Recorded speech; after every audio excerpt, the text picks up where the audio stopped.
Donald Trump começou a semana passada ameaçando tarifas para o mundo inteiro, trazendo muita incerteza e volatilidade para os mercados, ameaçando até mesmo o nosso Brasilzão. Tudo isso e mais um pouco sobre o que rolou na semana passada você vai descobrir agora no nosso querido FinNews. Se você não me conhece, meu nome é Felipe Arraes, eu sou analista-chefe da Finclass, especialista em investimentos internacionais e fundos de investimento, e a partir de agora estarei com você todas as segundas-feiras aqui para discutir o que foi mais relevante e importante na semana que acabou de se encerrar. E para a gente nem perder mais tempo, vamos direto ao assunto, começando, claro, por Estados Unidos, que é o principal tema de hoje. O Brasil começa a semana num clima de carnaval, então a gente não teve negociações na segunda, na terça, e quarta foi uma negociação reduzida. Num contexto como esse, a gente fica de olho no cenário externo, observando quais são as movimentações dos principais mercados, e logo na segunda-feira a gente começa com uma tremenda aversão a risco. O presidente Donald Trump ameaçando tarifas, inclusive a parceiros que estão próximos ali, Canadá e México. Isso forçou, inclusive, anúncios de possíveis retaliações. A gente teve a presidente do México ali prometendo ali rechaçar essas tarifas. A gente teve declarações contundentes também do primeiro-ministro do Canadá. Isso trouxe bastante volatilidade. É claro que aqui a gente fica um pouco tateando quais são as principais intenções de Donald Trump ao ameaçar dessa maneira contundente todas essas tarifas. Eu posso, inclusive, listar alguns dos motivos que podem estar por trás ali dessa iniciativa de Donald Trump. A primeira é que, na opinião do governo norte-americano, existe um desbalanço no comércio global. O próprio Brasil aqui é um exemplo. O Brasil taxa muito mais os Estados Unidos em relação ao que os Estados Unidos taxa o Brasil. Uma proporção quase de 14% versus 2%. Então, isso é uma coisa que Trump quer corrigir. Esse tipo de desbalanço, na visão dele, não poderia ocorrer e as tarifas podem ser um meio de ajustar essa balança desequilibrada. Além disso, existem alguns segmentos estratégicos em que os Estados Unidos se tornou muito dependente de importações. Microchips, segmento farmacêutico, por exemplo. A gente pode até lembrar da pandemia, quando nos Estados Unidos faltou até os EPIs, aqueles equipamentos de proteção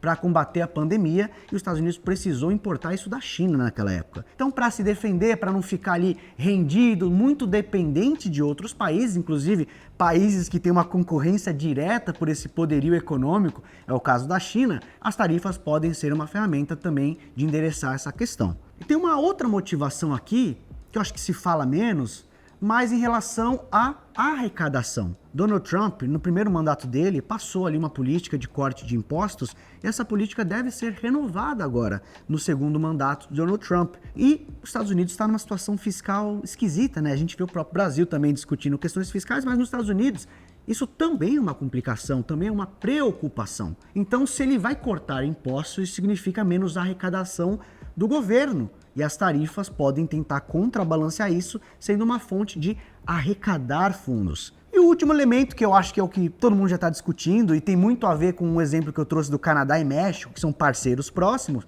No primeiro mandato do Donald Trump, muitas das promessas que ele fez, que ele bradou, ele acabou cumprindo. Então tem um peso quando ele ameaça o Canadá, ameaça o México, e traz ali essa necessidade de se debater. Vamos negociar, vamos sentar numa mesa e ver o que é interessante para os dois países. Então, o mercado começou a semana um pouco aflito, mas na mesma semana houve já um certo relaxamento. Quando Donald Trump, ele diz também que algumas das medidas de taxação para México e Canadá seriam adiadas em pelo menos um mês, principalmente por setor automotivo. Então, isso já trouxe um certo alívio. Tá ameaçando? Mas adiou, vai começar a contar daqui a um mês, então parece que tem um tempo para que as duas partes sentem e conversem.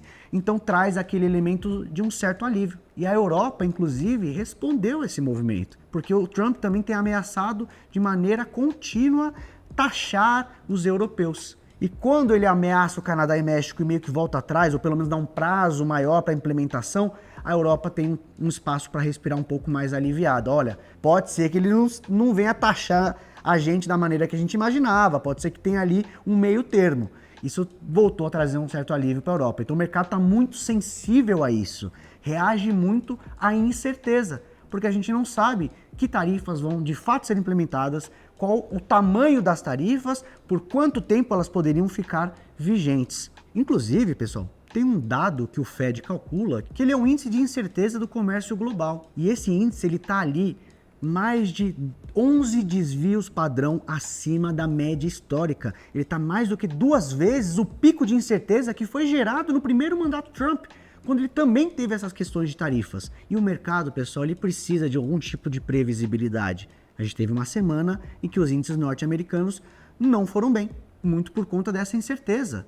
Mais inflação, caso essas políticas realmente aconteçam, pode ser ruim para as empresas. Então o mercado está tateando. Qualquer novo indício é motivo para mexer nos preços. E virando para a Europa, a gente está nessa preocupação. A Europa que vinha ali com uma inflação um pouquinho mais controlada e o mercado apostando numa continuidade do ciclo de corte de juros. A gente teve decisão de política monetária e isso se confirmou com o bloco europeu cortando juros, estando agora no patamar de 2,5%.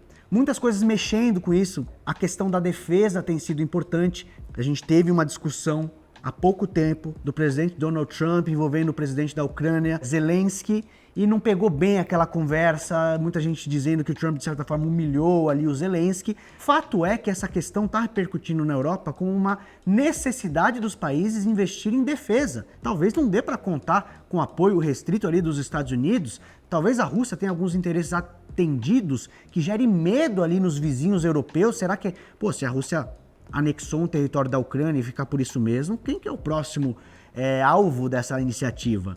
Então, a gente já viu uma reação dos segmentos ligados à defesa, empresas que fazem armamentos, tanques de guerra, tiveram uma boa apreciação na semana passada, mas isso também gera ali uma preocupação quanto ao gasto público, porque os governos vão ter que investir nesse segmento.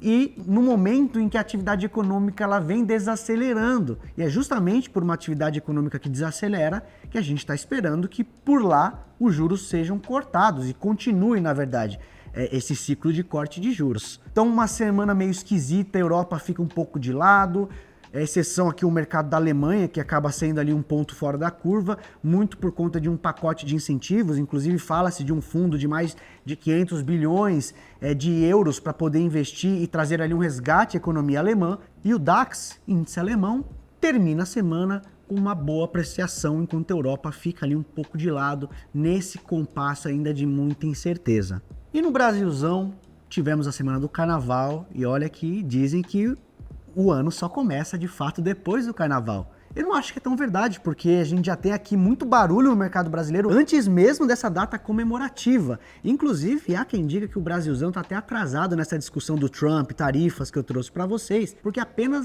na semana passada que houve um contato oficial ali, principalmente do vice-presidente Geraldo Alckmin, em tentar entender melhor essa questão das tarifas. Muito incerto ainda, porque como eu falei no começo do vídeo, a gente não sabe direito o que é bravata ou o que é para valer quando vem ali das ameaças e bravatas de Donald Trump.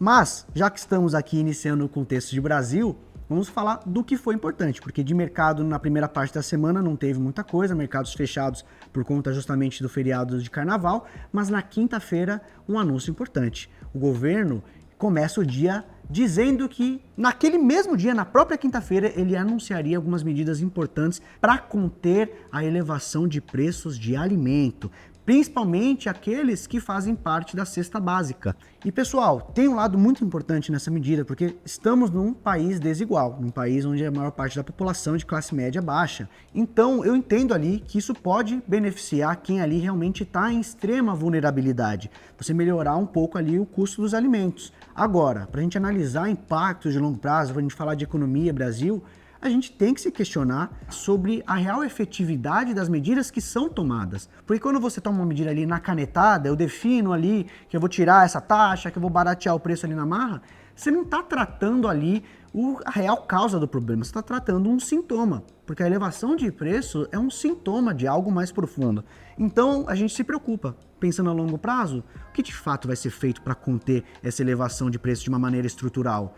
Porque uma medida feita na caneta hoje, sem algo mais estruturado, pode se refletir em mais inflação no futuro ou até taxas de juros mais elevadas, que isso sim vai continuar punindo a vida de quem é mais vulnerável aqui no Brasil. E a gente não pode esquecer que estamos no meio de um desafio fiscal. O governo procurando elevar as suas arrecadações. Então qualquer renúncia que você faz, por mais nobre que seja a motivação que você tenha, impacta a questão fiscal do Brasil que está tão em voga neste momento. E é por isso mesmo que tem muita gente que já começa a se questionar que muitas dessas iniciativas são populistas. Vamos lembrar que 2026 é um ano eleitoral e começar um ano com uma inflação sendo ali um grande problema não ajuda com certeza ninguém a ser reeleito no Brasil, que é um país emergente, como eu já disse uma vez.